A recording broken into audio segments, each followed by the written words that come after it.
یاجوج ماجوج زمین پر پھیلتے چلے جائیں گے، جہاں سے گزریں گے تباہی پھیلا دیں گے، مخلوق خدا کو اپنے شر و فساد کا نشانہ بنائیں گے۔ ان کا ایک گروہ جب بھاگتا ہوا جھیل تبریہ سے گزرے گا تو صحیح مسلم کے مطابق وہ سارا پانی پی جائیں گے۔ جب آخری گروہ وہاں پہنچے گا تو کہے گا کبھی یہاں پانی ہوا کرتا تھا۔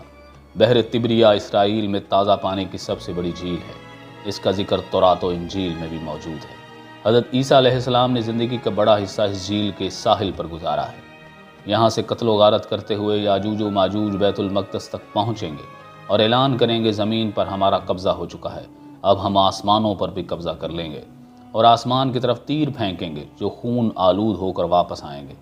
روایات میں آتا ہے کہ یاجوج و ماجوج کی جانب سے آسمان کی جانب سے پھینکے گئے تیروں پر رب تعالیٰ کی قدرت سے خون آن لگے گا اور وہ سمجھیں گے کہ انہوں نے آسمان کو بھی فتح کر لیا۔ ان کا ظہور حضرت عیسیٰ علیہ السلام کے نزول کے بعد ہوگا۔